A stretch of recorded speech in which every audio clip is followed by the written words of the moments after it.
الحمد لله الذي بعث في الأمين رسولا منهم يتلو عليهم آياته ويزكيهم ويعلمهم الكتاب والحكمة وإن كانوا من قبل لفي ضلال مبين وأشهد أن لا إله إلا الله الملك الحق المبين وأشهد أن محمدا عبده ورسوله صادق الوعد الأمين والصلاة والسلام على أشرف الأنبياء والمرسلين وعلى آله وأصحابه أجمعين ومن تبعهم بإحسان إلى يوم الدين وبعد.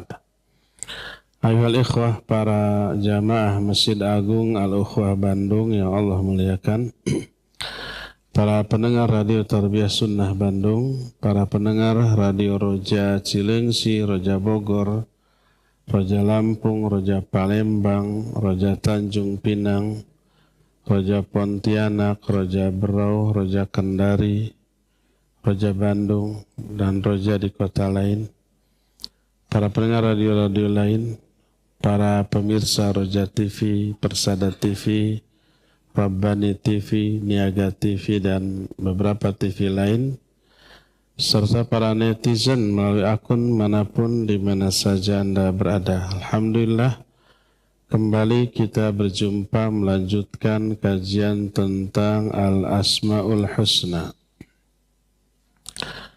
Pernah kita singgung satu hadis tentang jumlah Al-Asma'ul Husna. Rasul alaihi salatu wassalam menyatakan, Inna lillahi tis'atan wa tis'ina isman faman ahsaha dakhalal jannah. Allah memiliki 99 nama yang siapa orang yang mengihsa terhadap 99 nama itu, maka dia akan masuk surga. Sudah kita terangkan, makna hadis ini bukan hasr. Hasr itu bukan membatasi jumlah Al-Asmaul Husna 99, bukan. Banyak lebih dari itu. Tak ada seorang pun yang tahu jumlah seluruh Al-Asmaul Husna kecuali Allah. Cuma di antara sekian banyak Al-Asmaul Husna ada 99. Makna mengihsa. Berkata muallif rahimahullah, maknahu al-qiyamu bihaqqiha wal amalu bimuqtadaha jami'iha.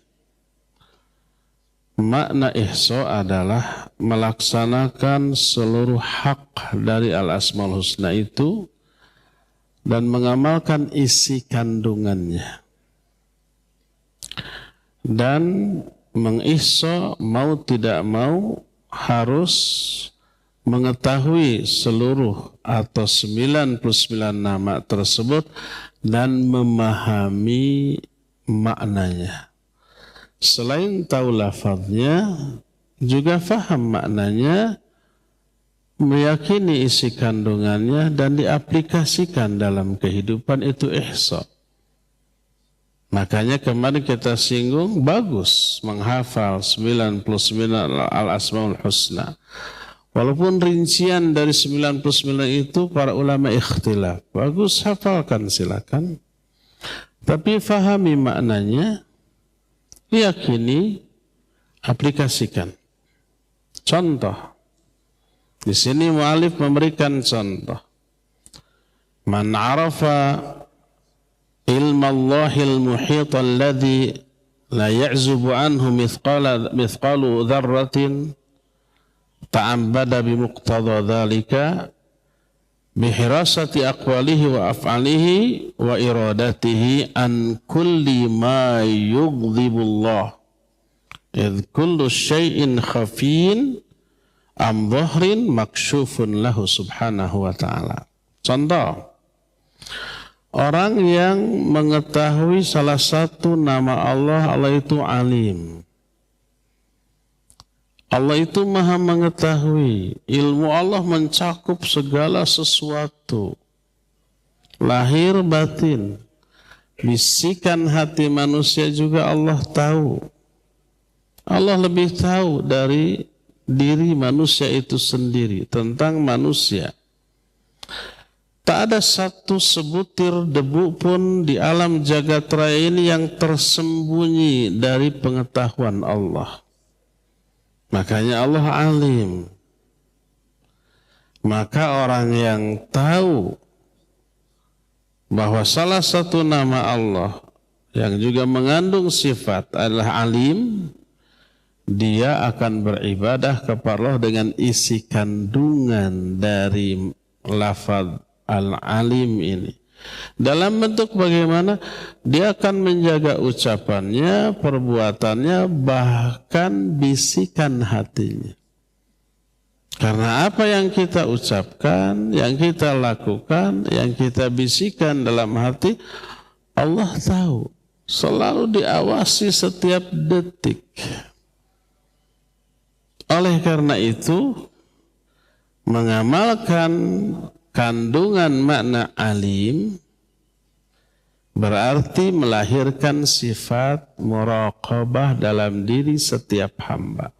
Muraqabah itu selalu merasa diawasi setiap detik sampai aspek batinnya sekalipun. Ada suudzon ke orang itu nggak tahu, Allah tahu. Ada rasa benci ke orang yang dibencinya nggak tahu. Karena kita menampakkan ekspresi yang menyenangkan, dikiranya nggak ada apa-apa, padahal ada kebencian. Allah tahu.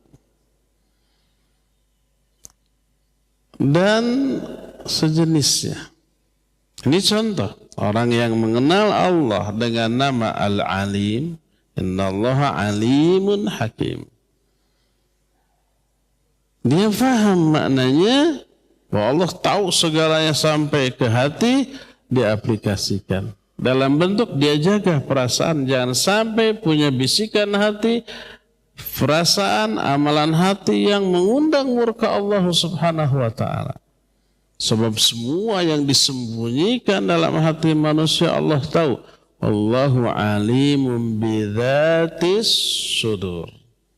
Allah tahu isi dada manusia. Itu contoh.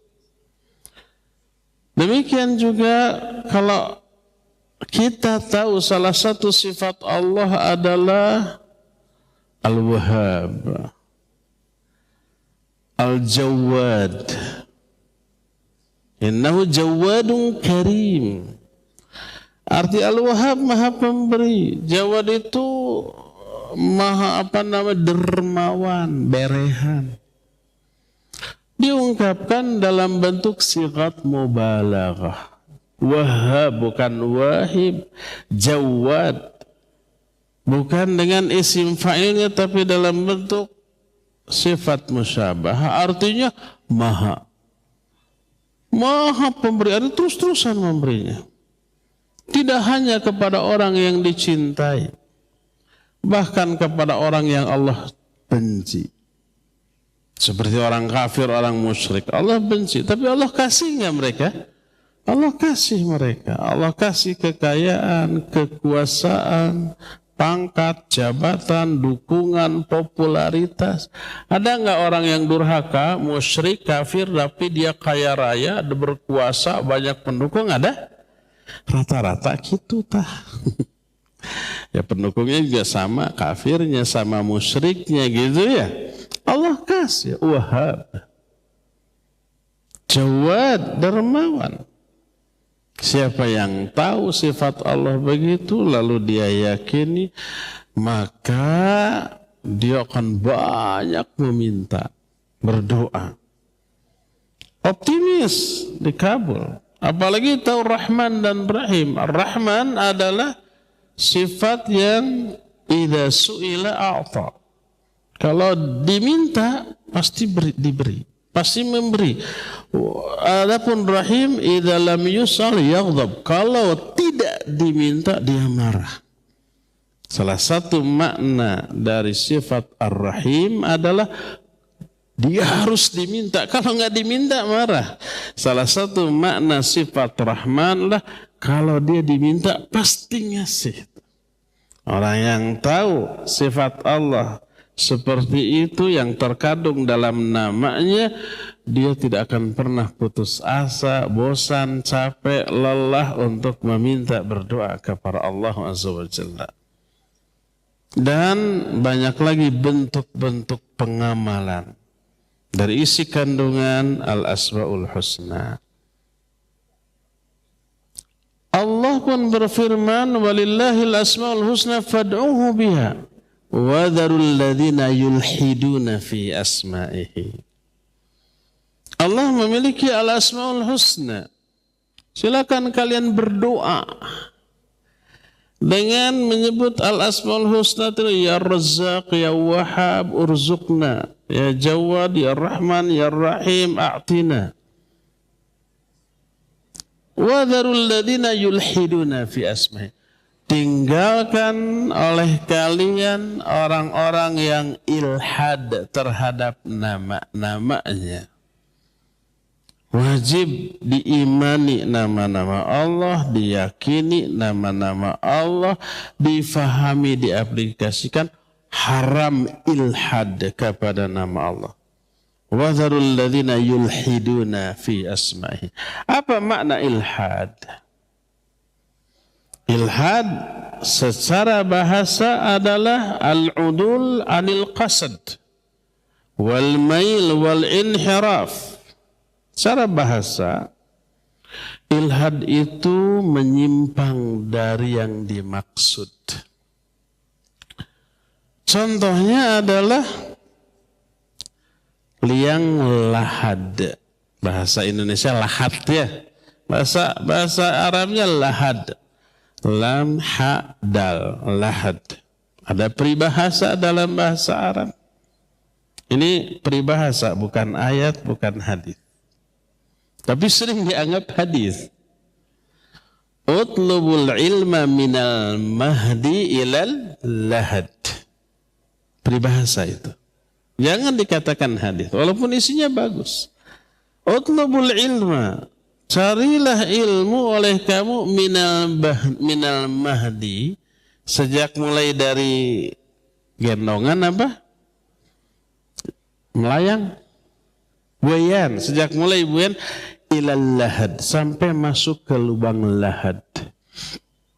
Lubang lahad adalah lubang di dalam lubang kuburan. Jadi kalau kita mau menguburkan orang digali kedalaman berapa? 1,5 meter atau 2 meter.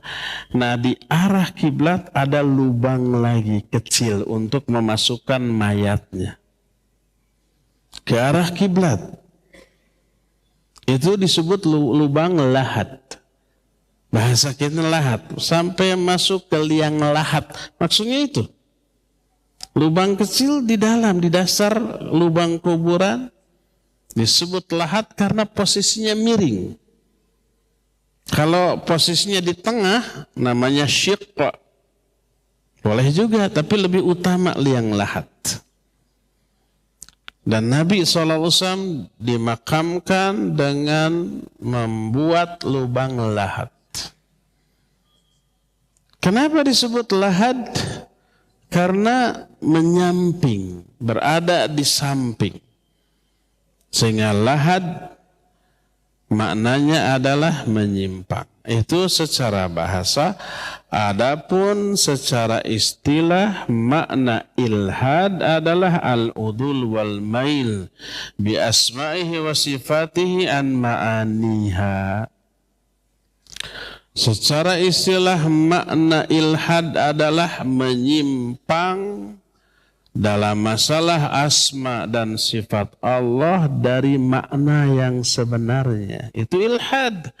Salah satu akibat, salah satu hal yang mengakibatkan ilhad adalah takwil.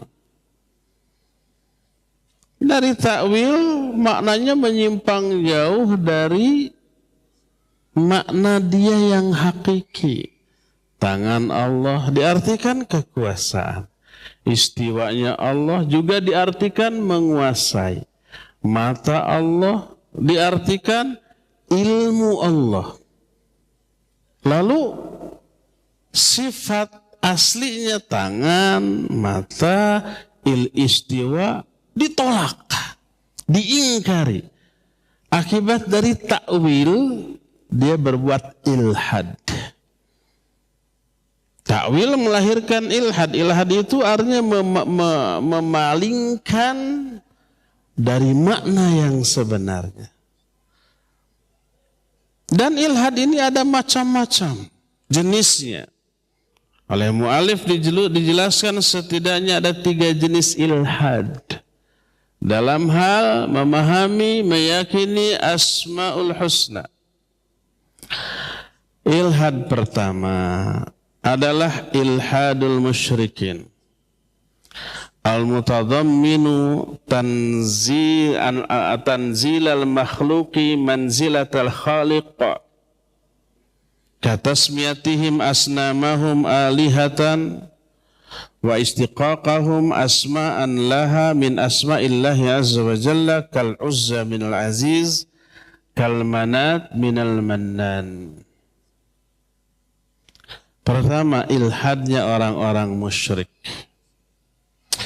Mereka mendudukan makhluk pada posisi khaliq. Contohnya penamaan mereka terhadap sesembahan-sesembahan mereka. Patung-patung dinamai dengan sesembahan dan diberi nama dengan nama pecahan dari nama Allah. Seperti Uzza dari Aziz, Manat dari Al-Mannan. Ya, namanya diambil dari nama Allah, dibuat pecahan baru, Latta, Uzza, Manat. Kemudian diposisikan pada posisi yang sama dengan Allah, disembah. Dimintai doa, ruku, sujud kepada si patung itu. Lahirnya perbuatan syirik disebabkan karena ilhad salah satunya. Jadi menyimpangkan makna di antara nama-nama Allah kepada makna lain lalu diberikan kepada makhluk. Itu yang pertama. Kedua, ilhadul musyabbihah al-mutadhammin tashbihal khaliq bil makhluk. Wa dzalika bi takyifi sifatihi ta'ala wa tashbihiha bi sifati khalqihi. Kedua, ilhadnya kaum musyabbihah yang mengandung makna menyamakan Allah dengan makhluk. Kalau tadi memposisikan makhluk pada posisi Allah, ini mas sebaliknya. Menyamakan Allah dengan makhluk dengan cara apa? Menyamakan sifat-sifat Allah dengan sifat makhluknya. Kata mereka alasannya biar lebih difahami, diketahui oleh makhluk, oleh manusia. Seperti Allah mendengar, kita mendengar, sama cara mendengar, hakikat mendengarnya. Allah punya tangan, kita juga punya tangan, sama. Itu musyabbihah. Allah istiwa, makhluk juga istiwa, sama cara dan kaifiat, keadaan, hakikat dari istiwa. Itu musyabbihah. Allah turun dari aras ke langit dunia sama seperti turunnya seseorang dari tempat tinggi ke tempat rendah. Itu kaum musyabbihah. Dan itu tentu saja sama dengan menyamakan Allah dengan makhluk. Bertolak belakang dengan ayat laisa kamitslihi syai'un. Kita sering disebut kaum musyabbihah oleh orang yang awam, yang enggak paham, hanya karena kita menetapkan Allah mendengar, melihat, istiwa, punya tangan. Karena memang Allah menjelaskan itu dalam Al-Quran. Cuma, ada cumanya. Cara mendengarnya, hakikat mendengar, melihat, istiwa, dan tangannya tidak sama dengan makhluk. Tangan Allah tidak sama dengan tangan makhluk. Jangankan Allah dengan makhluk. Makhluk dengan makhluk yang sama-sama punya tangan, sama apa tidak? Tangannya nggak sama. Tangan saya ada di atas tangan kursi. Sama nggak tangan saya dengan tangan kursi? Beda. Tangan kursi mah hidung, saya mah bodas.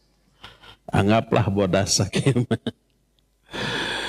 Tangan saya mah bisa gerak-gerak, ini mah tidak. Tangan saya mah bisa memegang, ini mah tidak. Saya mah tangannya terbuat dari daging, tulang, darah, ini mah dari busa, dari besi, dan itu sudah beda.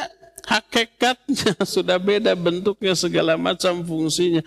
Itu makhluk dengan makhluk. Apalagi ada yang sama dengan tangan makhluk. Tapi wajib diyakini. Karena Allah menjelaskan demikian dalam Quran. Yadullahi fawqa aydihim bal yadahu mabsutatan. Bahkan kedua tangan Allah terbentang. Tangan Allah di atas tangan mereka. Hadis menyatakan yadullahi ma'al jamaah. Jadi Allah yang mengatakan Allah punya tangan. Wajib kita yakini. Cuma nggak ada yang sama dengan makhluk. Begitu juga istiwa, begitu juga melihat, begitu juga mendengar. Allah mendengar, kita mendengar, nggak sama mendengarnya, caranya, hakikatnya beda. Atau mendengar makhluk dengan makhluk juga beda. Kita mendengar kelelawar juga mendengar, sama mendengarnya beda. Kualitasnya, kemampuannya, caranya beda. Apalagi dengan Khaliq, ya. Jadi kita tidak menyamakan. Justru menegaskan tidak boleh menyamakan. Adapun makna asli mendengar dan melihat ya sama. Mendengar itu idrakus saut. Allah mendengar, kita mendengar. Makna mendengar mampu menangkap suara dan memahaminya. Itu maknanya. Maknanya sama. Tapi caranya, hakikatnya beda. Begitu juga istiwa, begitu juga tangan, begitu juga mata. Tajri bi ayunina, perahu Nabi Nuh itu berlayar dengan pandangan mata kami. Berarti Allah punya mata. Allah yang mengatakan demikian dalam Al-Quranul Karim. Nah, beda kalau musyabbihah menyamakan sifat Allah dengan sifat makhluk. Kita menyatakan beda. Hanya sama dari segi istilah. Mendengar, ya sama. Melihat, ya sama. Punya tangan, istiwa, ya sama. Tapi hakikat dan kaifiat atau caranya yang berbeda. Itulah ilhadnya kaum musyabbihah. Jenis ketiga. Ini jenis orang yang putus asa. Ilhadun nufat. Ilhadnya kaum nufat. Nufat itu yang menolak, mengingkari sifat-sifat Allah. Maksudnya niatnya baik. Mereka ingkari sifat-sifat Allah agar tidak serupa dengan makhluk. Karena semua sifat Allah itu dimiliki juga oleh makhluk. Allah melihat, Allah mendengar. Makhluk melihat, makhluk mendengar. Allah berbicara, makhluk juga berbicara dengan cara dan bahasanya masing-masing. Binatang berbicara, iya, dengan bahasa mereka. Maka ditolak. Kalau Allah punya sifat sama dengan makhluk, maka diingkari. Ini kaum nufat. Dan ini termasuk jenis ilhad. Kaum nufat ini ada dua golongan. Golongan pertama, qismun athbatu alfadha asma'ihi dunama tadammanatsu min sifatil kamal. Faqalu rahman rahim bila rahmah, alimun bila ilmin, sami'un bila sam'in, basirun bila basarin. Kaum pertama adalah orang-orang yang hanya menetapkan lafaz sebagai sifat bagi Allah, tapi isi kandungannya tidak ditetapkan sebagai sifat bagi Allah. Contoh, sifat Allah Rahman dan Rahim, tapi tidak memiliki rahmat. Sifat Allah Alim, tapi tidak memiliki ilmu. Sifat Allah Sami, Maha mendengar, tapi tidak memiliki pendengaran. Allah itu Maha melihat, tapi tidak memiliki penglihatan. Gimana bisa difahaminya? Mendengar tanpa pendengaran, melihat tanpa penglihatan, mengetahui tapi tanpa memiliki ilmu. Liar apa tidak? Liar. Dan itu berakibat merendahkan Allah. Karena kalau Allah mengetahui tapi tidak punya ilmu, dengan lawan kata tidak punya ilmu, bodohnya. Bodoh sifat makhluk bukan? Ya iyalah. Jadi mereka bingung mau menolak sifat alim bagi Allah. Dan Allah menyebut di dalam Al-Quran alim. Maka ditetapkan, tapi sifat ilmu yang memiliki ilmunya tidak. Karena makhluk memiliki ilmu, Allah enggak. Mau mengingkari Allah Maha mendengar, Allah menyebut sami'un. Maka ditetapkan tapi tanpa pendengaran. Basirun, tanpa penglihatan. Liar apa tidak ini orang? Liar. Akibatnya merendahkan Allah Azza wa Jalla. Tanpa dia sadari, ingin menghindarkan Allah dari penyerupaan dengan makhluk, tapi dalam waktu yang bersamaan dia menyerupakan Allah dengan sifat makhluk yang lebih hina. Kalau Allah tidak punya pendengaran, apa tidak sama dengan makhluk? Ada makhluk yang tidak punya pendengaran? Banyak. Ini golongan pertama. Wa qismun sarahu bin nafil asma wa sifat. Golongan kedua lebih parah. Menafikan, menolak, mengingkari baik nama ataupun makna yang terkandung di dalam nama tersebut berupa kesempurnaan sifat. Allah nggak punya nama, Allah nggak punya sifat. Karena nama dan sifat hanya dimiliki oleh makhluk. Kalau Allah memiliki nama dan sifat, berarti serupa dengan makhluk, dan itu bertolak belakang dengan laisa kamitslihi syai'un.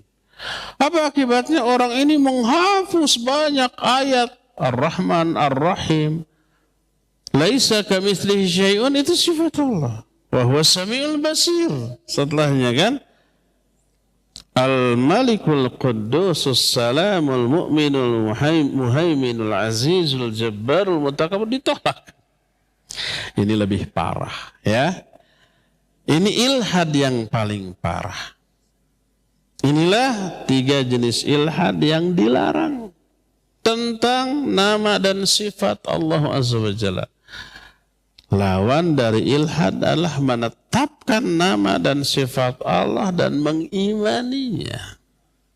Wajib kita meyakini semua nama dan sifat yang Allah tetapkan bagi dirinya. Tidak boleh ilhad, tidak boleh mentakwil kepada makna lain, tidak boleh juga mentasybih, menyerupakan dengan sifat makhluk. Bahkan tidak boleh mentakyif sekalipun, mendeskripsikan, menerangkan, menjelaskan sifat Allah dengan sifat tertentu seolah-olah dia tahu banget.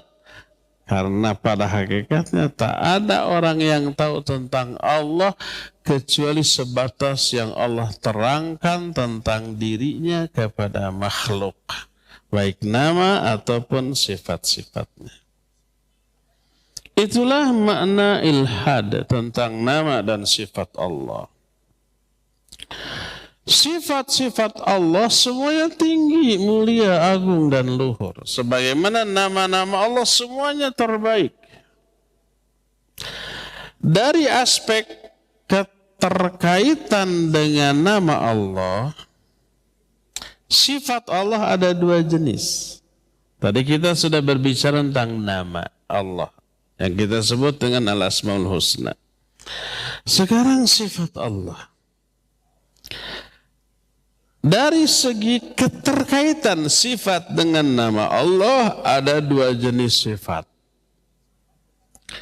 Pertama, sifat yang maknanya terkandung dari namanya. Nama itu mengandung sifat. Dan sifatnya diambil dari pecahan kata yang menjadi nama Allah.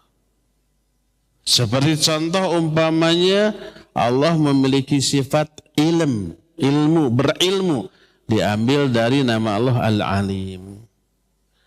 Allah memiliki sifat basar. Diambil dari Al-Basir. Allah memiliki sifat mendengar, diambil dari As-Sami. Dan begitulah seterusnya. Semua nama dari nama-nama Allah mengandung dua hal yang menjadi nama sekaligus menjadi sifat yang terkandung maknanya dalam nama tersebut. Inilah jenis sifat yang pertama. Sifat yang memang diambil dari Al-Asmaul Husna, dari nama-nama Allah. Kedua, sifat-sifat yang tidak terkandung dalam nama Allah. Tapi sifat itu diberitahukan oleh Allah sebagai sifat bagi dirinya kepada kita, atau diberitahukan oleh Rasul SAW sebagai sifat bagi Allah.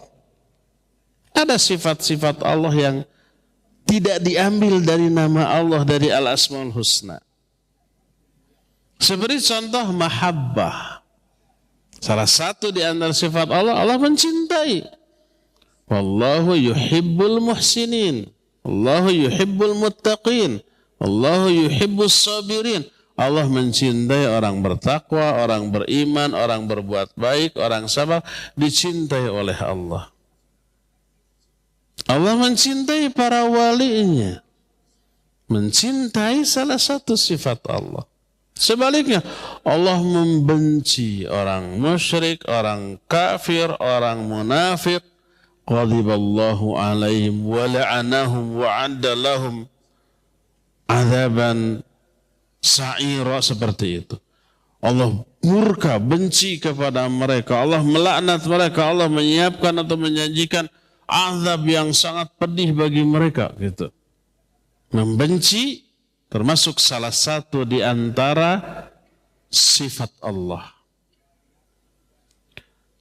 Terus ada lagi sifat ini, ada dua jenis, sifat dzatiyah dan sifat fi'liyah. Kalau sifat dzatiyah berupa zat, bagian dari zat Allah. Kalau sifat fi'liyah, perbuatan Allah.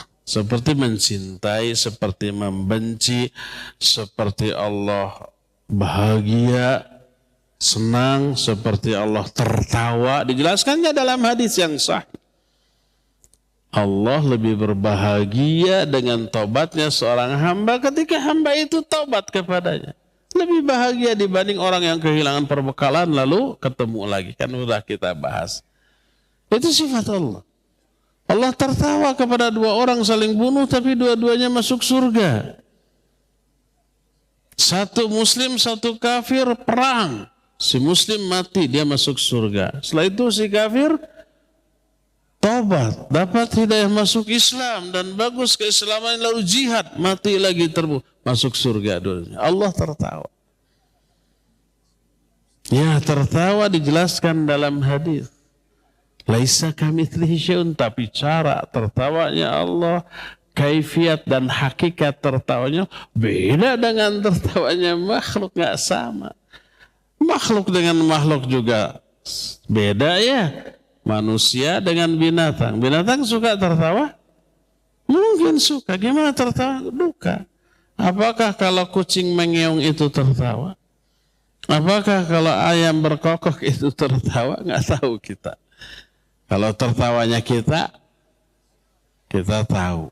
Kita suka tertawa dan tahu orang lain lagi tertawa atau tidak. Binatang kita nggak tahu. Itu aja udah beda makhluk dengan makhluk. Caranya, hakikatnya, ya. Apalagi dengan Khalik. Tapi yang wajib diyakini, manusia pasti suka ketawa.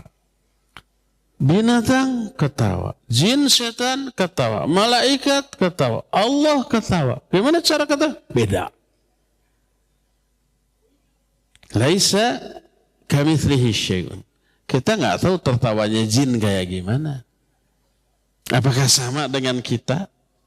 Apakah tertawanya kuntilanak yang masyhur itu benar kayak gitu ya? Nggak tahu, itu mah rekaan saja. Mungkin kenyataannya tidak demikian. Gimana tuh nggak tahu dan nggak ingin tahu, nggak ingin dengar. Malaikat tertawa ya, nggak tahu gimana caranya. Semut tertawa, iya, nggak tahu gimana caranya. Allah tertawa, iya. Kata siapa? Kata hadis. Dan hadis adalah wahyu. Gimana ketawanya? Laisa kamitslihi syai'un. Tidak ada yang menyerupai.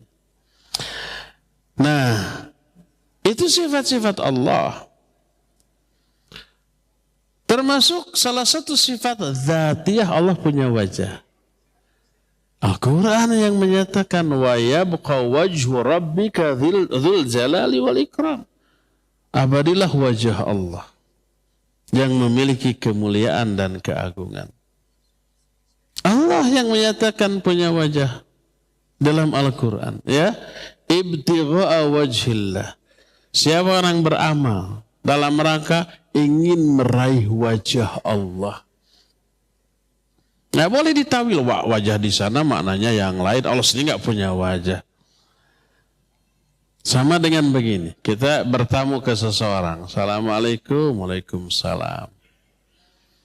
Siapa di luar dan datang dalam keadaan bagaimana?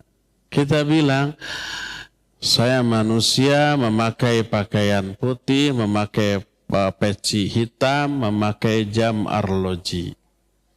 Saya menjelaskan dengan penjelasan yang sebenarnya. Lalu si pribumi menyatakan bohong. Yang dimaksud pakai baju putih itu mungkin hatinya bersih suci, mungkin pakaiannya belang-belang atau nggak berpakaian. Yang dimaksud pakai peci hitam itu mungkin pikirannya lagi mumat. Yang dimaksud dengan pakai jam arloji mungkin bawa barang-barang oleh-oleh gitu. Jadi sifat tentang diri saya ditolak, ditakwil kepada makna lain. Bagaimana penilaian kita terhadap pribumi yang kayak gitu? Pintunya belum dibuka. Ini orang teh gila apa enggak gitu ya. Saya menjelaskan apa adanya, tapi dia mentakwil kepada makna lain. Itu kepada orang saja nggak boleh. Apalagi kepada Allah yang laisa kamitslihi syai'un. Jadi ada sifat-sifat Allah yang tidak diambil dari nama. Nah, sifat-sifat Allah yang tidak diambil dari nama Allah tidak boleh dari sifat tadi dijadikan sebagai nama bagi Allah. Tidak boleh. Seperti umpamanya Allah yadhaqullahu an rajulaini. Allah tertawa. Lalu dari sini diambil nama atau sebutan bagi Allah bahwa Allah ad-dhahik. Nggak boleh. Allah innallaha yuhibbul muhsinin. Allah mencintai orang-orang yang berbuat kebaikan. Ini sifat Allah mencintai. Dari sifat Allah tidak boleh diambil salah satu nama Allah Al-Muhib. Enggak. Allah itu umpamanya membenci orang-orang musyrik, kafir, munafik. Ghadiballahu alim. Lalu dari ghadab ini diambil nama Al-Ghadib. Enggak boleh. Jadi setiap nama-nama Allah pasti mengandung sifat, tapi tidak setiap sifat-sifat Allah boleh dijadikan sebagai nama bagi Allah, enggak. Kembali kepada makna beriman kepada al-asmaul husna dan sifat-sifat yang ulia. Apa maknanya? Makna beriman kepada nama dan sifat Allah adalah menetapkan nama-nama yang Allah tetapkan sebagai nama bagi dirinya. Atau yang ditetapkan oleh Rasulullah SAW. Apa yang tidak ditetapkan jangan dijadikan sebagai nama bagi Allah. Ya. Demikian cara memahami nama-nama dan sifat Allah. Nah, tadi dijelaskan makna ihsa, salah satunya lah faham maknanya. Ia tahu hafal lafaznya, ia faham maknanya, ia diaplikasikan dalam kehidupan. Nah, sekarang kita bahas beberapa makna dari beberapa nama-nama Allah dan sifat-sifat Allah. Pertama, salah satu di antara nama sekaligus sifat bagi Allah adalah Ar-Rabb. Apa makna Rabb? Al-Malik alladzi la munazi'alah wal fa'alu liman yurid dzut tasarrufit tam wa tadbiril mutlaq li kulli syai'. Makna Rabb adalah yang menguasai tanpa ada saingan, tanpa ada tandingan, menguasai segala sesuatu, melaksanakan semua yang Allah kehendaki. Fa'alul lima yurid dalam surah Al-Buruj. Fa'alul lima yurid. Makna fa'al syigat mubalaghah dari fa'il. Kalau fa'alim artinya pelaku yang melakukan. Kalau melakukannya secara sempurna terus menerus disebut fa'al. Fa'alul lima yurid. Maha pelaksana, maha melakukan apa yang diinginkannya. Termasuk menginginkan keburukan. Apakah Allah menginginkan keburukan atau tidak? Gimana jawabnya? Allah menginginkan keburukan seperti menginginkan kekufuran, menginginkan perbuatan syirik, kebid'ahan, kemaksiatan. Allah menginginkan apa tidak? Kalau dijawab tidak menginginkan, bahaya. Berarti di dunia ini terjadi sesuatu yang tidak sesuai dengan keinginan Allah.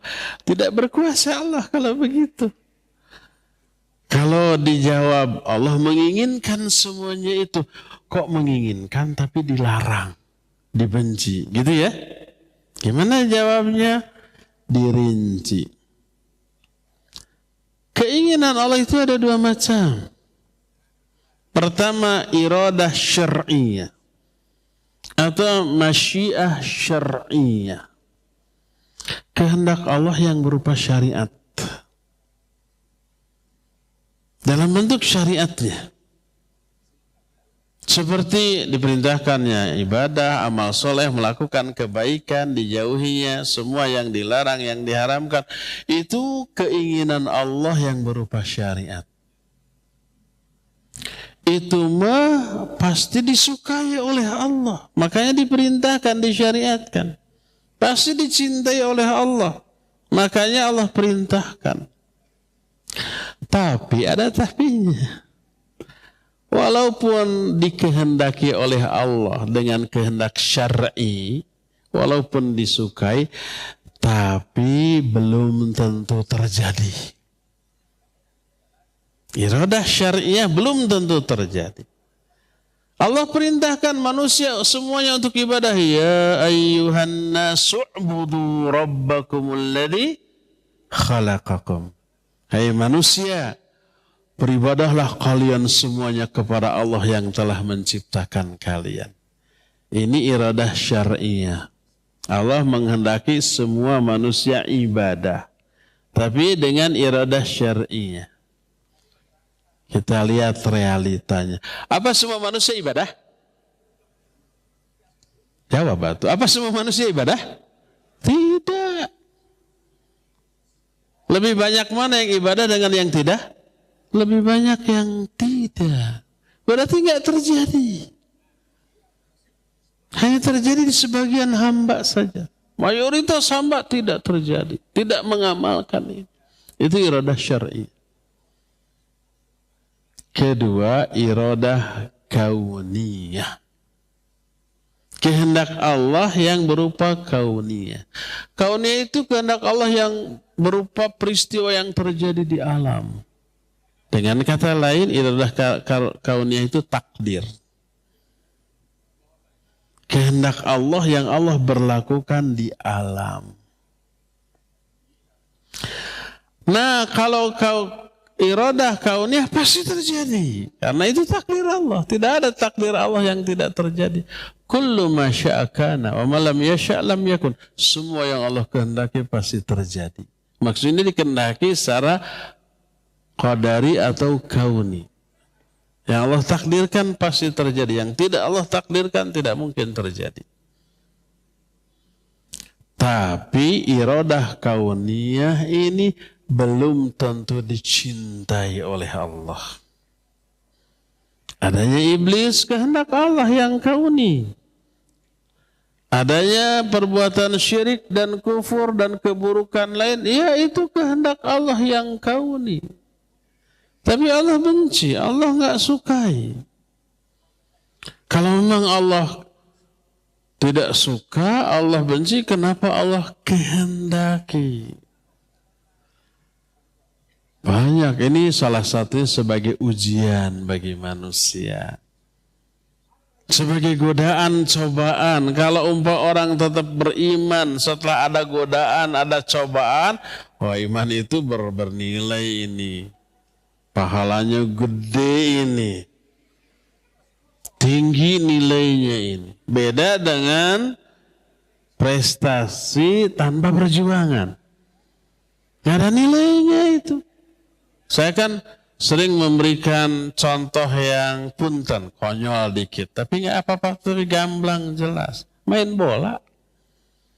Kalau main bola memasukkan 1 gol ke gawang selama 2 kali 45 menit, gampang apa susah? Gampang apa susah? Gampang kalau lawannya enteng. Umpama AC Milan lawan kesebelasan di kampung bisa 20-0 itu. Tapi kalau yang selevel, wah susah, kadang-kadang kacamata. No. Susah. Diover,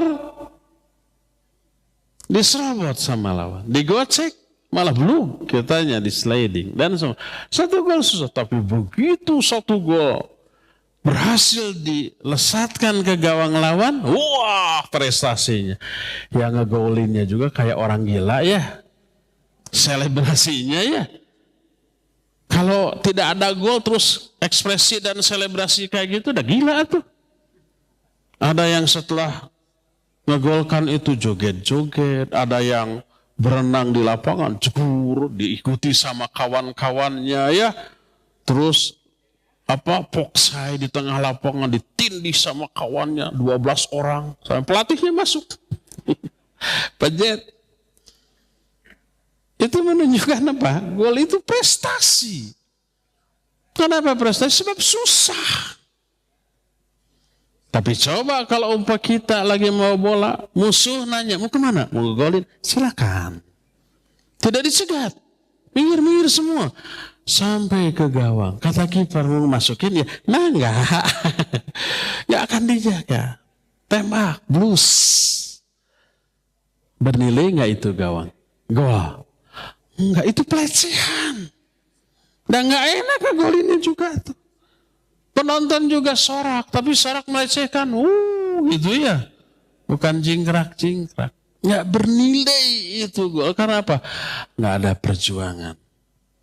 Nggak ada halangan, nggak ada obstacle, nggak ada kendala, nggak ada yang nyegat, nggak ada yang menghalang-halangi. Hadiah itu mama nggak semua nyingkir, nggak bernilai. Merasa dilecehkan. Sama golnya mah, tapi beda nilainya. Ini yang membedakan antara ibadahnya malaikat yang hebat dengan ibadahnya manusia yang jauh di bawah kualitas ibadahnya malaikat. Makanya sehebat apapun ibadahnya malaikat nggak diberi surga. Karena nggak ada obstacle tadi, nggak ada kendala. Malaikat tidak ada yang menggoda. Malaikat tidak diberi kelemahan. Rasa capek, rasa cangkel, rasa pegel. Kelemahan secara fisik, kelemahan secara psikis, enggak. Ibadah mereka disebut ibadah jabaliyah. Disuruh ibadah dikasih kemampuan sempurna tanpa ada keluhan apapun. Ada malaikat yang sejak diciptakan sujud sampai nanti, sampai kiamat. Cangkel? Enggak. Bosan? Enggak. Capek? Enggak. Tunduh? Enggak. Sok kita sujud 10 menit. Enggak bisa bangun atuh. Sing sireumnya baal. Karena kelemahan. Kita banyak kelemahan. Lelah, capek, bosan, haroream. Ada godaan setan. Siapa yang bisa menggoda malaikat ketika mau beribadah kepada Allah? Nggak bisa. Maka nilai ibadah malaikat yang hebat tidak sebanding dengan nilai ibadah manusia yang banyak halangan. Halangan, godaan untuk berbuat syirik, kufur, bid'ah, maksiat, dosa, dan seterusnya. Karena semua godaan itu menyenangkan. Tapi digoda dengan hal yang menyenangkan, dia tetap ibadah. Walaupun kualitasnya jauh berbeda dengan kualitas ibadahnya para malaikat. Maka dibalasnya berbeda dengan balasan Allah kepada para malaikat. Malaikat tidak dikasih surga atas ibadahnya. Manusia dikasih surga di atas ibadahnya. Maka ibadah manusia disebut ibadah kasabiyah. Ibadahnya para malaikat disebut ibadah jabaliyah. Kasabiyah karena ada perjuangan, usaha, ikhtiar. Dan ada rintangan, ada halangan. Setelah digoda, diberi kelemahan, tetap ibadah. Ini hebat. Jadi semua keburukan yang Allah kehendaki, Allah takdirkan di alam dunia, adanya kemaksiatan, adanya kebid'ahan, adanya syirik, ada kufur, ada segala macam. Salah satunya ujian.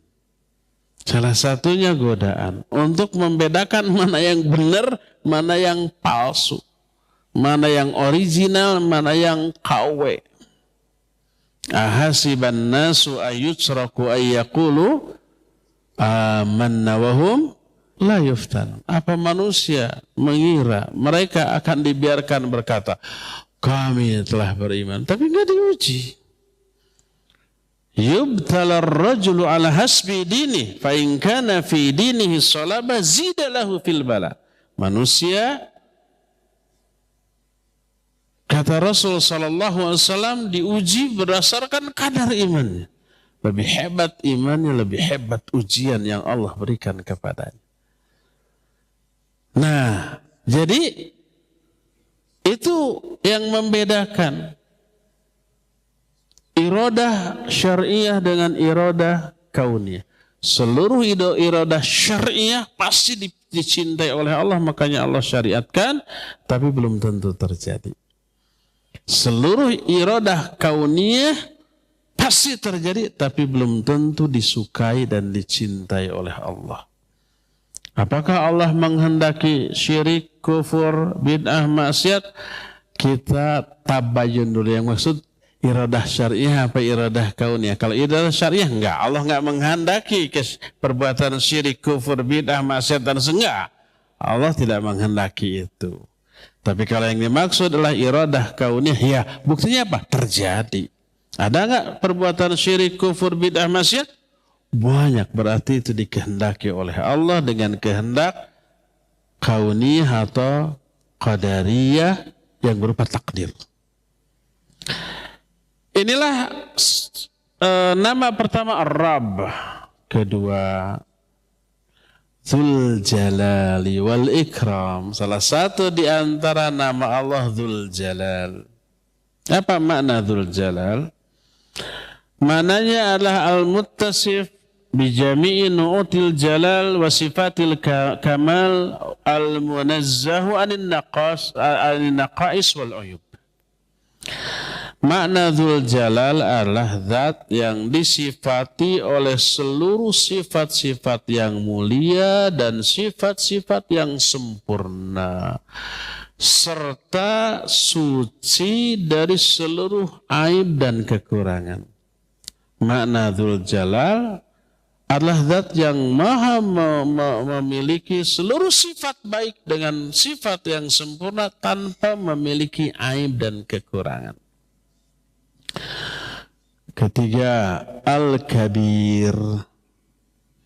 Salah satu nama Allah adalah Al-Kabir. Apa makna Al-Kabir? Yang maha besar. Maknanya akbaru kulli syai'. Yang terbesar dari seluruh yang ada. Allah lebih besar daripada makhluknya. Besar dari segi apa? Besar dari segi zat. Secara fisik Allah besar sampai alladzi as-samawati wal ardu wa ma fihinna wa ma bainahuma fi kaffihi ka khardalatin fi kaffi ahadihi wa ibadihi. Saking besarnya seluruh alam jagat raya, langit yang 7, bumi yang 7, beserta isinya, beserta apa-apa yang diantara keduanya itu berada di telapak tangan Allah. Ini kata Nabi SAW, seperti sebutir debu yang ada di telapak tangan salah seorang di antara kalian. Makhluk Allah besar langit dan bumi, tapi yang terbesar arsy. Arsy itu makhluk terbesar dan tertinggi. Dan Allah jauh lebih besar daripada arsy, bahkan seluruh alam jagat raya. Allahu Akbar. Allah lah yang maha besar, terbesar dari segala sesuatu. Keempat, Al-Khaliq.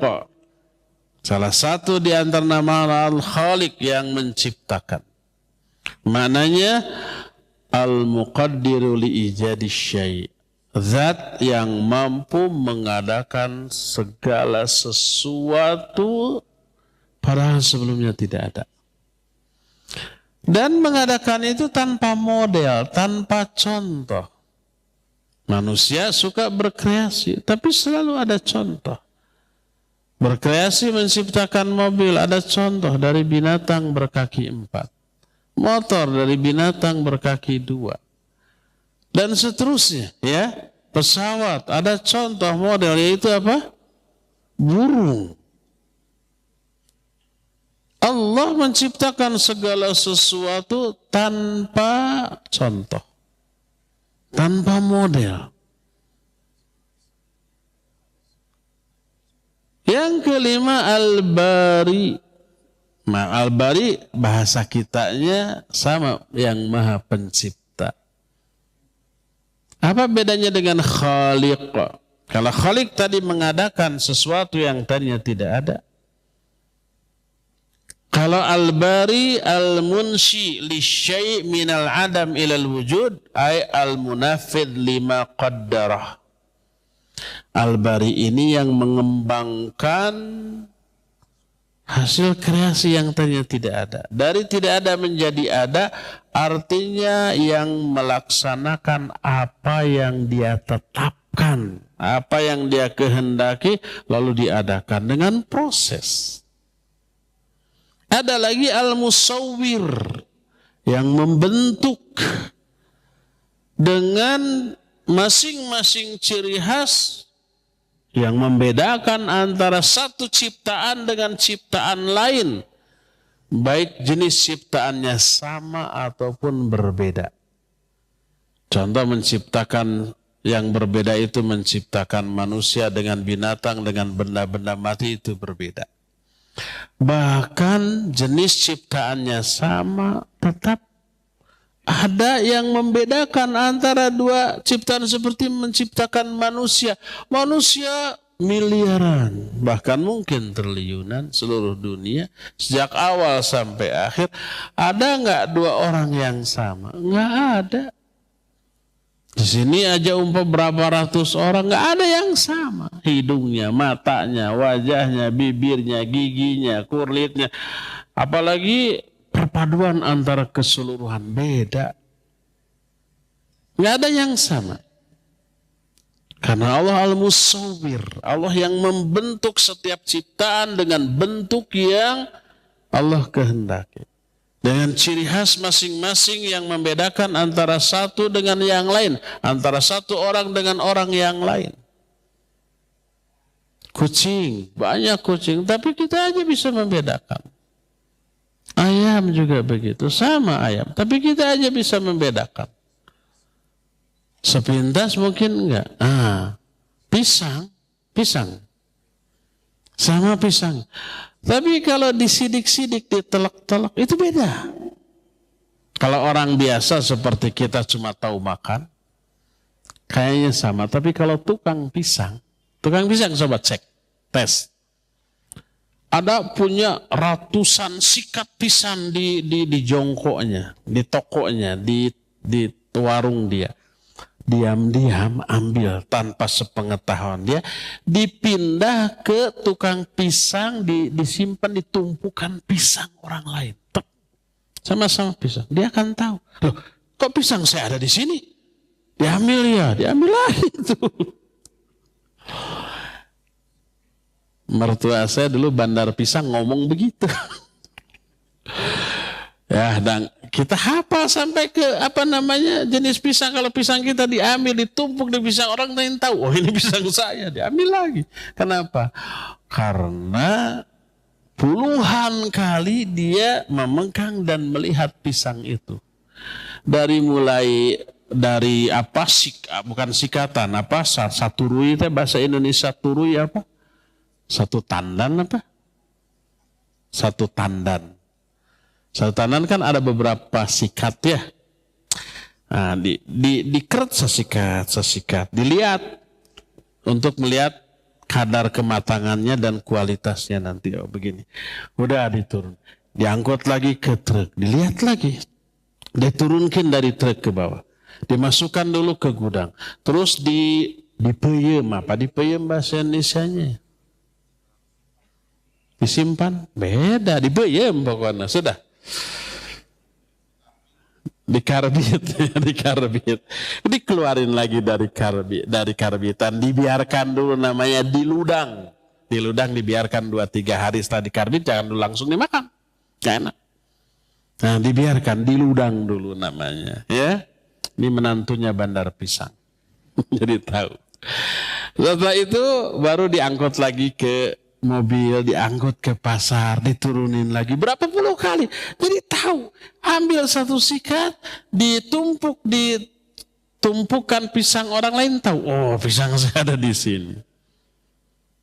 Pisang juga ternyata beda satu pisang dengan pisang yang lain bagi ahlinya, ya.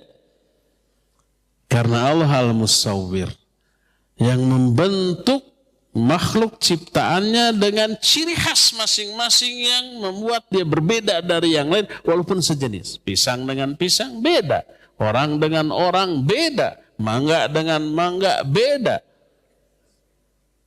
HP kita mereknya sama, casingnya sama, warnanya sama, disatukan. Kita bisa nggak memilih mana HP kita? Bisa, lihat aja isinya. Ada pinnya, ya. Ada gitu. Inilah yang kelima, ya cukup 5 dulu, nanti nama-nama Allah yang lain akan kita lanjut bahasannya di hari Jumat yang akan datang. Sekarang cukup sampai di sini dan kita masih punya sisa waktu untuk bertanya jawab. Tanya jawab ini khusus bagi para pendengar dan pemirsa Roja TV dan Roja Radio di Cilengsi. Kepada Al-Akh Al-Fadil Abu Lukman dipersilakan untuk memandu tanya jawab dengan pemirsa dan pendengar Radio Roja. Wassallallahu ala nabiyina Muhammadin wa ala alihi wa ashabihi wassalam. Mangga. Jazakallahu khairan Ustadz atas penjelasannya, dan untuk Anda sahabat Roja dimanapun Anda berada, kita akan memasuki sesi tanya jawab. Anda dapat berpartisipasi dengan mengirimkan pertanyaan.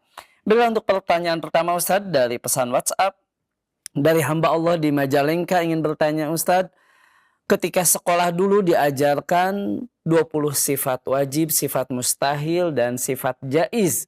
Yang ana tanyakan Ustadz, apakah hal tersebut sesuai dengan akidah Ahlus Sunnah wal Jamaah? Mohon penjelasannya Ustadz. Barakallahu fiik. Penanya dari Majalengka. Sejak sekolah kita diajari sifat wajib bagi Allah. Ada berapa? 13 atau 20. Ada juga sifat mustahil. Ada juga sifat jaiz. Lalu diterangkan sifat yang wajib bagi Allah 20. Itu pemahaman Asy'ariyah yang ditetapkan oleh Asy'ari, Abul Hasan Ali al-Asy'ari rahimahullahu ta'ala. Dan pemahaman Asy'ari adalah pemahaman beliau setelah keluar dari pemahaman Mu'tazilah sebelum merujuk kepada aqidah as-salafus salih. Abul Hasan al-Asy'ari dulunya seorang Mu'tazili. Murid dari ayah tirinya Ali al-Jubai, seorang tokoh Mu'tazilah. Orangnya cerdas, pintar. Sampai beliau orang yang paling berilmu menguasai akidah Mu'tazilah. Tapi dari segi fiqih beliau menganut madhab Syafi'i. Imam Syafi'i rahimahullah akidahnya akidah salafus salih, akidah Ahlus Sunnah wal Jamaah. Mulailah ada benturan. Akhirnya setelah dipikir, dibulak-balik, dibeweng, diutahkan, beliau meyakini akidah Mu'tazilah ini keliru. Salah satu kekeliruannya adalah Allah nggak punya sifat kecuali satu, yaitu as-sa. Itu kata Mu'tazilah. Mu'tazilah termasuk nufatus sifat. Menolak sifat-sifat Allah. Allah nggak punya sifat kecuali satu, as-sa. Itu saja. Selain itu enggak. Karena menisbatkan sifat kepada Allah berarti menyerupakan Allah dengan makhluk. Karena makhluk punya sifat. Itu merenung, nggak mungkin Allah nggak punya sifat. Setelah merenung, akhirnya beliau datang ke Masjid Jami di sana, lalu berpidato, berkhutbah di hadapan orang. Dia menyatakan, inni khalaqtu ma fahimtu sabiqan. Kama khalaqtu thiyabi hada. Aku membuka, melemparkan pemahamanku yang dulu seperti aku membuka pakaianku ini. Lalu pakaian dibuka, pakaian luarnya kemudian dilempar. Dia memisahkan diri dari Mu'tazilah. Itu selama proses dan debat dengan bapaknya. Salah satu debatnya yang terkenal adalah, Bapak, saya mau tanya 3 orang ini di akhirat gimana? Satu orang muslim yang soleh, satu anak kecil, satu orang yang mati dalam keadaan kafir. Gimana di akhiratnya? Kata bapaknya, orang muslim yang soleh berada di surga yang lebih tinggi. Anak kecil yang mati ketika kecil berada di surga tapi lebih bawah. Orang kafir yang mati dalam keadaan kafir di neraka. Lalu Abul Hasan al-Asy'ari bertanya lagi, gimana kalau anak kecil ini protes kepada Allah? Ya Allah, kenapa level surga saya di bawah? Kenapa tidak selevel dengan orang mukmin itu? Gimana jawabnya wahai Bapak? Kata bapaknya, Allah akan menjawab, karena orang mukmin itu sudah terbukti keimanannya, sudah berusaha, berjuang, beribadah, tahan godaan. Sedangkan kamu belum teruji. Gitu. Makanya beda levelnya. Masuk akal apa tidak? Iya, masuk akal. Dia menjawab dengan akal. Orang Mu'tazilah menggunakan akal. Kata Abul Hasan al-Asy'ari, Bapak, bagaimana kalau anak kecil itu protes, ya Allah, kenapa engkau matikan aku sejak kecil? Kenapa engkau tidak biarkan aku hidup sampai dewasa, aku juga ibadah, amal soleh, tahan banting, tahan godaan, sehingga bisa mencapai level surga yang lebih tinggi. Bapaknya menjawab, Allah akan menjawab, kalau kamu dibiarkan hidup sampai besar, belum tentu kamu mukmin. Belum tentu kamu itu tahan godaan. Mungkin kamu durhaka, mungkin kamu kafir. Makanya untung kamu ini dimatikan ketika kecil. Lumayan walaupun level rendah, tapi di surga. Surga mah di emperannya juga mau. Nggak ada emperan surga ya. Semuanya masuk ke dalam. Makanya saya matikan kamu ketika kecil. Karena kalau kamu besar belum tentu mukmin, mungkin saja kafir. Dan Allah lebih tahu. Masuk akal apa tidak? Masih masuk akal. Kata Abul Hasan Ali al-Asy'ari, kalau begitu Bapak, orang kafir protes kepada Allah. Ya Allah, engkau kan tahu. Aku ini nanti akan kafir kalau sudah dewasa. Lalu masuk neraka. Kenapa engkau tidak matikan aku sejak kecil, sehingga aku pun masih masuk surga, walaupun dengan level terendah? Si bapak nggak bisa jawab dengan logika. Dia mati kutu. Karena jawabnya dengan logika, bukan dengan nas. Semakin ragu dengan akidah Mu'tazilah. Akhirnya beliau melepaskan akidah Mu'tazilah. Lalu mulai berpikir Allah harus punya sifat. Mustahil nggak punya sifat. Selain Esa ada sifat lain, lahir sifat 6. Mikir lagi 7, mikir lagi 9, mikir lagi 11, mikir lagi 13. Lahir sifat 13. Wujud, qidam, baqa, mukhalafatul hawadithi, qiyamuhu binafsihi, wahdaniyah, qudrah, iradah, dan seterusnya. Ada 13. Akhirnya rujuk kepada keyakinan Imam Ahmad. Lahirlah sebuah kitab yang menunjukkan rujuknya Imam Abul Hasan al-Asy'ari kepada akidah salaf, kepada akidah Ahlus Sunnah wal Jamaah. Kitab ini ada beredar di Indonesia. Tapi wallahu alam apa pernah diterjemahkan atau tidak ya. Dan kitab ini dulu pernah kita bahas awal-awal di pengajian kita tahun 90 atau 91. Di antara Al-Maqalatul Islami. Ya. Di antaranya kitab apa? Itu menunjukkan rujuknya beliau. Oleh karena itulah maka keyakinan tentang sifat 13, sifat 20, keyakinan Asy'ariyah. Tapi kenapa orang yang meyakini sifat ini dianggap Ahlus Sunnah wal Jamaah? Karena yang dimaksud dengan pemahaman Ahlus Sunnah wal Jamaah yang dikembangkan minimal di Indonesia yang saya tahu, di perguruan tinggi Islam, di UIN kalau dulu IAIN, atau di tempat lain, ada mata kuliah akidah atau teologi Islam. Bukan akidah, tauhid atau teologi Islam atau ilmu kalam.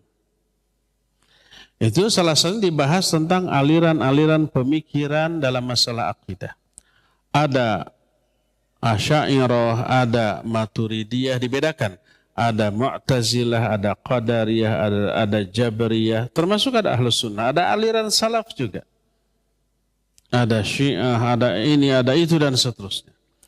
Di sana diterangkan bahwa yang dimaksud dengan kelompok Ahlus Sunnah adalah orang-orang yang akidahnya Asy'ariyah atau Maturidiyah, fiqihnya salah satu di antara 4 imam, Abu Hanifah, Imam Malik, Imam Syafi'i, Imam Ahmad, dan tasawufnya menganut paham Al-Junaidi atau Al-Ghazali. Siapa yang berpemahaman hal itu, itulah Ahlus Sunnah. Jadi pemahaman Ahlus Sunnah menurut mereka begitu. Ahlus Sunnah adalah orang yang akidahnya Asy'ari dan Maturidi.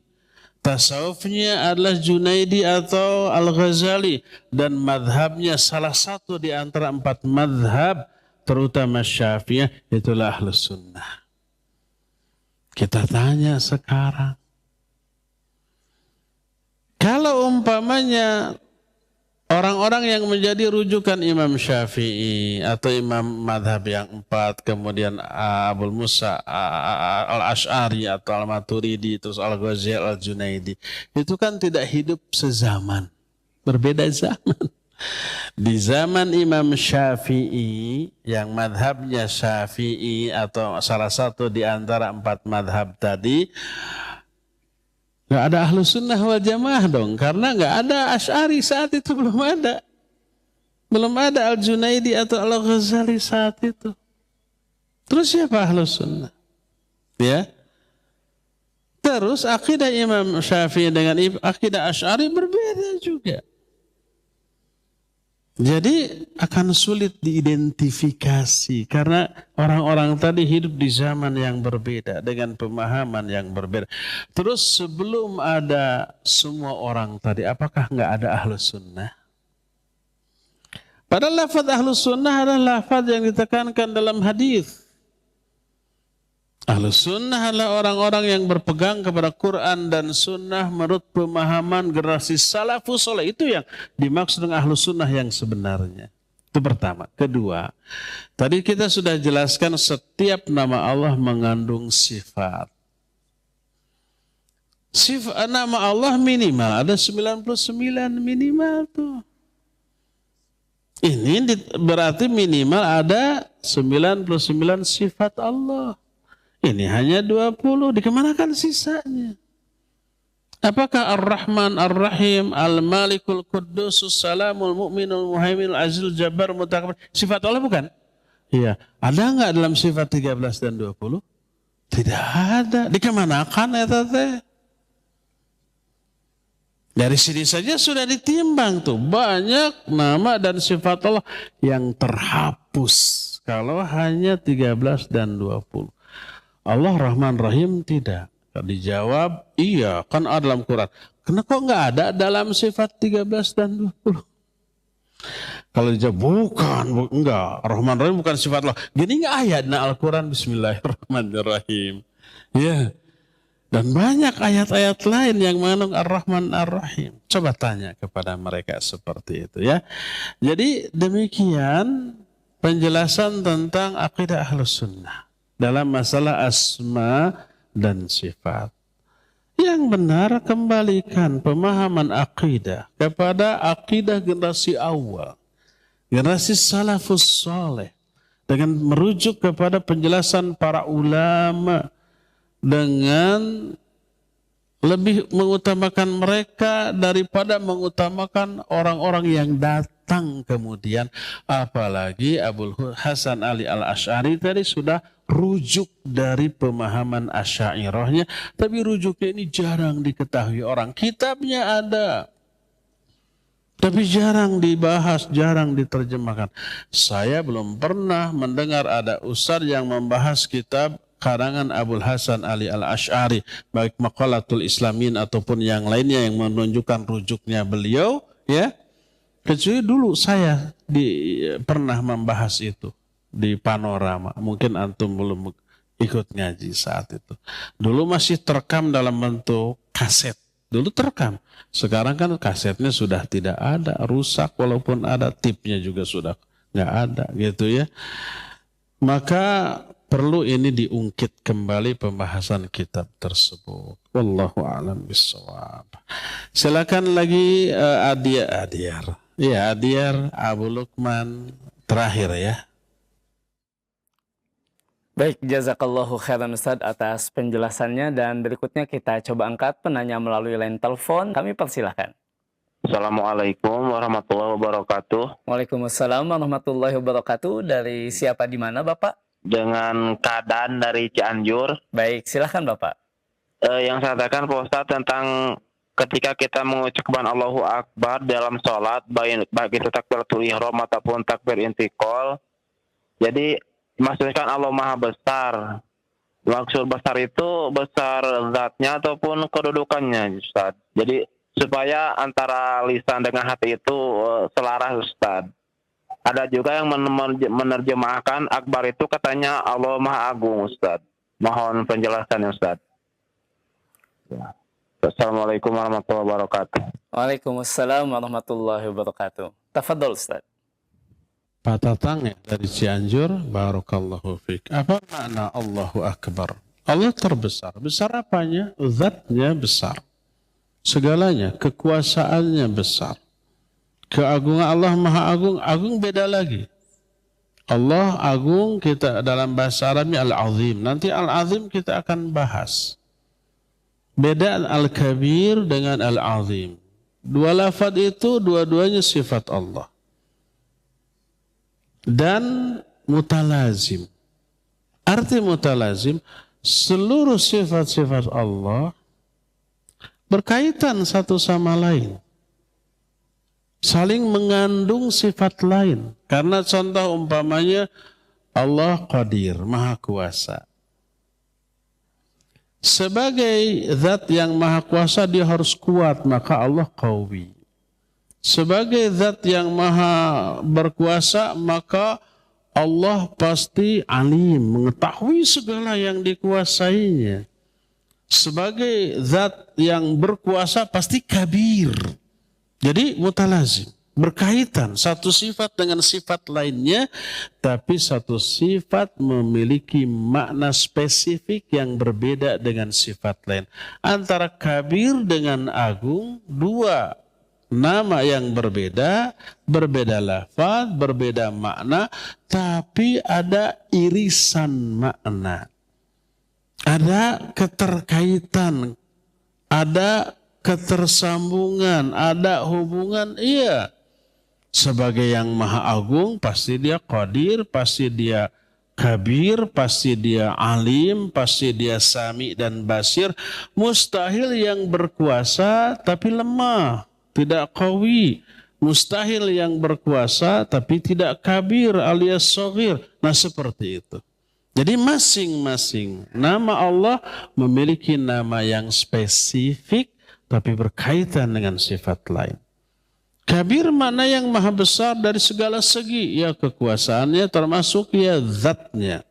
Sampai secara zat disebutkan oleh Rasul SAW. Bahkan dalam ayat Tabarakalladzi biyadihil mulku. Maha barakah Allah yang di tangannya lah tergenggam seluruh kerajaan langit dan bumi. Tadi hadis menyatakan bumi yang 7, langit yang 7 beserta isinya itu berada di telapak tangan Allah seperti sebutir debu yang berada di telapak tangan salah seorang di antara kalian. Ini menunjukkan secara zat Allah sangat besar. Lebih besar dari seluruh makhluknya. Tak ada yang melebihi, menyamai, bahkan mendekatinya.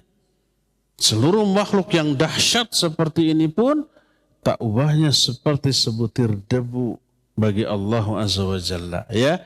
Jadi makna Al-Kabir secara spesifik adalah besar dari segi zat. Dan memiliki konsekuensi besar dari segi keagungan, kekuasaan, kekuatan, dan yang lain-lainnya. Makanya selain Allah Kabir, Allah Qawi, Allah Qadir, Allah Azim, dan yang lain-lain. Karena seluruh sifat itu satu sama lain berkaitan, tetapi memiliki makna yang spesifik bagi masing-masing nama tersebut. Wallahu a'lam bishawab. Cukup ya, sampai di sini waktunya sudah habis. Insyaallah kita akan lanjut kajian tauhid ini di hari Jumat yang akan datang. Subhanakallahum bihamdik asyhadu an la ilaha illa anta astaghfiruka wa atubu ilaik. Walhamdulillah rabbil alamin. Wassalamualaikum warahmatullahi wabarakatuh.